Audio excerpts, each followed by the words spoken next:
Well, these posts, or logs, that will become posts, were quite a bit heavier than the other 3 that we were able to lift up on those sawhorses.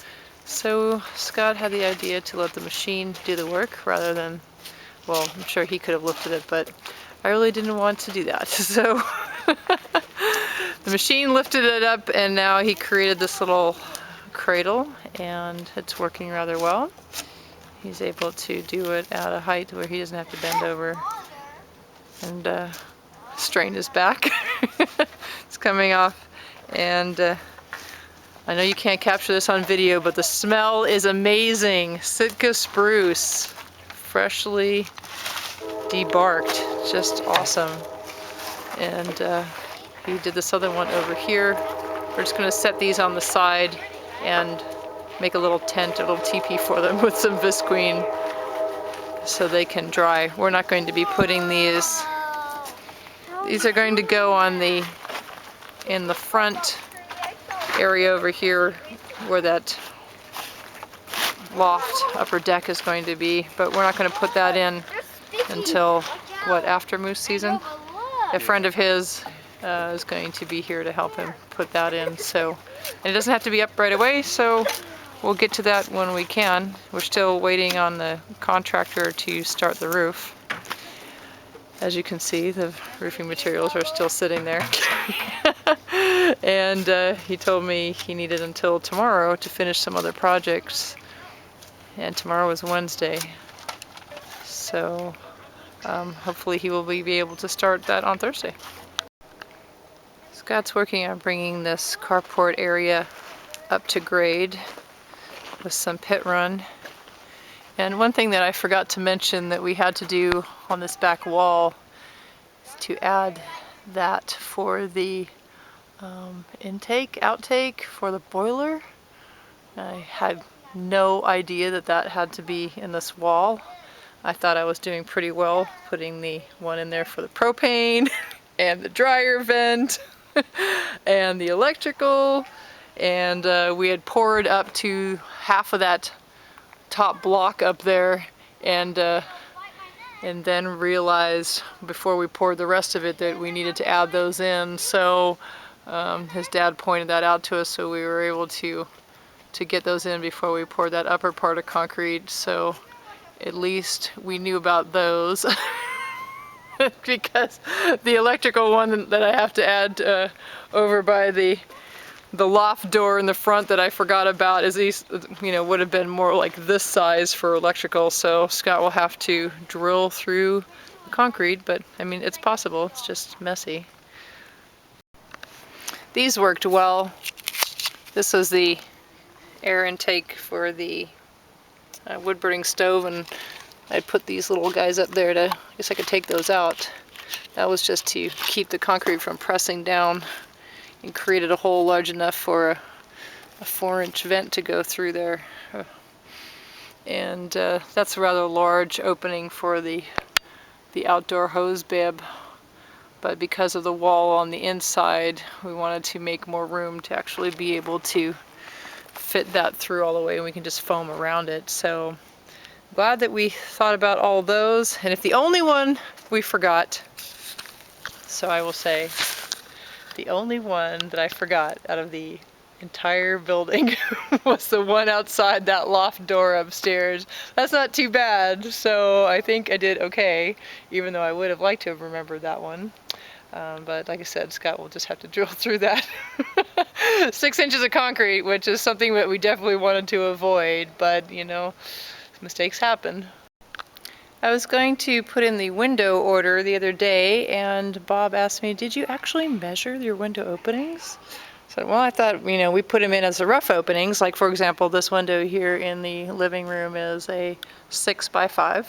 So that's what we made the rough opening when we built the window bucks. He said, no, you want to measure the actual, so in some areas this one is 6 and then 1/2 inch, but then up a little higher I measured, and then it was 6 1/4 inch. So he said you want to take the lowest measurement, and they're going to customize the windows to that lowest measurement. I said, okay, so that's what I'm up to. I've got a few windows to do. Well, so what I'm doing is when I put these screws, these guys here, into the bucking on the lower units, I forgot to tap them in after I put them in, because you don't have anything to drive against behind it, so she's only going to go in right to the bevel point. So I did that on the upper bucking because I'm like, oh, totally missed that one. So I got it this time, and but it's no problem. I'm able to either break them off or tap them and get them flush. But it's really important that when you're doing ICF, that when you do your bucking, you definitely, there's really nothing anchoring this in. Here we've got a little concrete anchoring here because it came up into our slit that we poured into. However, I wouldn't trust that, especially in Alaska with our seismic activity. These anchor screws are going to act basically like rebar into the deal. But you want to, there's probably other screws you can get, but we had these, they were free. Donated. Free is good. And they're long enough to where these puppies aren't going anywhere. I mean, there's two there, two there, so we've got two there. Smaller windows. I think I did one on each piece of wood, like that 3x3 over there. And, but all the big ones, whether it's this size or that size, I went ahead and just 4 on each or 2 on each board. It's plenty.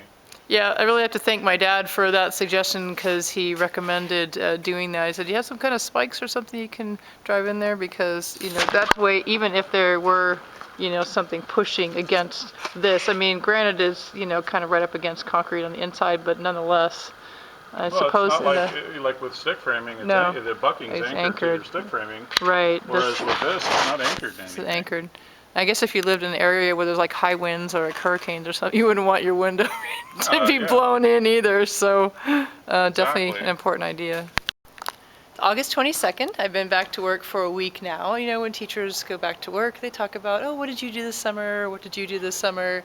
And I'm like, well, I've been building my house, literally. And so people were asking questions. I said, oh, we're building ICF. And they're looking at me like, what? What are you talking about? What is that?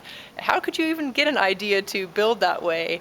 And I thought about it. I said, I never did explain that the reason that we were doing this is because my dad is a retired builder in South Texas. And before he retired, he built like green, everything as energy efficient and strong as possible. So he's the one who told me, hey, Jennifer, if you ever build a house, you have to do it ICF to the rafters. It is the only way to go. So that stuck in my mind. And so last year when Scott and I purchased this property, we started researching different methods of building. Everything from, kind of hobbit in the ground kind of dwellings to traditional stick framing to ICF, and we just kept coming back to this, and we were convinced this was really the only way to go. But we knew that we were going to have to scale back our design because it was going to be more costly up front to do that. And rather than building this 2-story house on a basement with extra rooms and extra space and all that stuff, we just said, okay, we're going to scale back to about 1,400 square feet. I think the original design was about 2,200 square feet. So we cut back quite a bit and decided we don't need a basement. We can build it on a slab, put everything in that, and we'd be able to do the ICF to the rafters and have this really amazing, strong house that is going to be awesomely energy efficient. So that was the objective, and we felt like, okay, we're going to compromise the size, and really we don't need all that space. It's just us and Imogene, so we really only needed 2 bedrooms. We didn't need a huge area for the loft. We just said we'll have a small loft area and leave the living room open for like this vaulted ceiling look that we wanted to have. So we were able to design what we wanted and still get the outcome. So anyway, that's a little bit of a history behind that. So very thankful to my dad for telling me about that originally and standing firm on, hey, this is the way you have to build. So we are thrilled to have this part of the project completed, but anxious to get going on the next part. Saturday, August 26th, we have a break in the rain. Yahoo, finally. But I came up to the property and I'm trying to decide if this is a sign of no progress or just very slow progress, because I look around and it's like, oh, it looks like the same it did last weekend. And I'm the kind of person, if I don't see change or I don't see results, and I think, oh, there's nothing happening, this is not good, we need to be moving forward. And it has been 2 weeks since we poured concrete in the ICF of this upper layer or upper level, and we were hoping, to get started on putting the rafters up for the roof, or the BCIs up for that right away, and our contractor was finishing up other projects, so he was not able to start on that until, well, he just started yesterday. So the first thing that needs to be done, oh look, there's a little bit of progress. The first thing that needs to be done is to build this interior load-bearing wall, and he was able to, well, yesterday, run the string line and get this part laid out. So that needs to be built before we can start on the roof, and so made a little bit of progress there. It was pouring rain again yesterday, but if you don't work in the rain in Seward, you don't get anything done as far as construction goes. So anyway, his plan is to finish this wall on Monday and the exterior carport posts and beams up, so that will be ready to roll, and then hopefully be able to start on the roof on Tuesday. And I just met with him for an hour talking about the design of the roof, and I can explain a little bit more that it's interesting because there's a lot of behind the scenes stuff that takes time, and this past week has been challenging because it's been the first week of school and back in the classroom, and so like, oh, I still have to be kind of this quasi general contractor that's supposed to be and coordinate things, like, oh, we've got to get the window order finalized, or what about the metal roofing, and so we're trying to figure out the exact measurements without even having the rafters up there yet, so we could order those sheets of metal roofing to try to get that expedited. And sometimes things just don't line up the way you think. Find that out very quickly. But anyway, I get to meet with him and talk about the design, the layout of the roof. So part of it is like communicating what our ideas are, the design features, to the other person who's doing it. And really, this is the only part and the electrical that we are contracting out. The rest of it, like in the spring when Scott and I were trying to make decisions on the budget and what we wanted to do with the house, as far as what we're going to be able to afford to purchase as far as materials go and contract any sections of it out, we knew that we were not going to compromise on the quality of building for the structure. We said, whatever we have to do, we're building ICF to rafters, and whatever it's going to cost, that we knew that up front. And so that meant leaving some other things, a little tighter in the budget, and the labor came down to us. And we knew that we probably would be finished with the ICF part of the build about this time of year, and this is when I go back to work. And anybody else who knows, teachers, this is like the most stressful time of year when you're going back to school.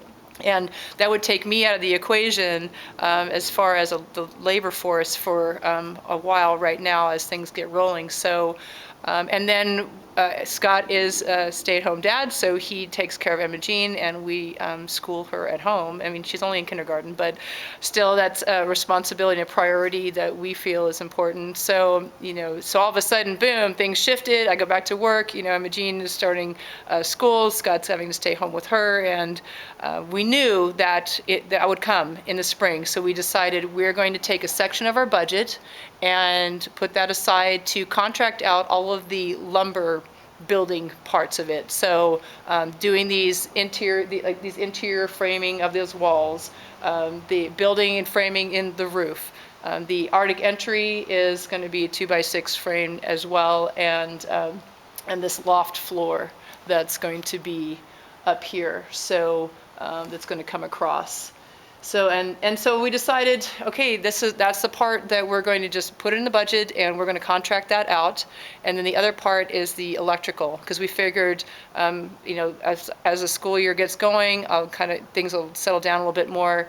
Once he's finished, the contractor's finished with all of the wood framing aspect, then we will be able to then get the windows in and get the siding up. So then Scott and I can start working on that either in the evenings or on the weekends before the weather gets too bad. And while we're doing that on the outside, we'll have the electrician on the inside doing his thing, so that we can kind of keep things moving forward, and then we'll have to pick up the pace ourselves after that. So that was our reasoning behind why we were going to contract out those two sections of the build. And we're just going to try to keep things. We'd like to be finished with this whole project by the end of December. That's our ultimate goal. And without, killing ourselves over it. Sometimes it's just very physically demanding. It has been physically challenging for both of us to, work these long hours and do the type of labor that, we're not used to doing. And of course, just the mental strain of oh, what's the next thing? For me, I'm always thinking ahead, oh, we need to order that, or what's the next thing that needs to be done, the next thing, and lining those parts up. So there's a lot to it, a lot more behind the scenes stuff going on that maybe I haven't mentioned in the past. So we're trying to do the best we can and keep moving forward. So hopefully this week we will see more progress with whether it rains or not. A contractor says we're going to be out here, we're going to get this stuff done, and they are ready to roll. So we'll get this load-bearing wall finished, get the rafters up, and get some roof action happening on this place. So once it's dried in, we'll be able to scurry around like little mice on the inside, getting that finish work done. So that is the plan, and we'll keep you posted.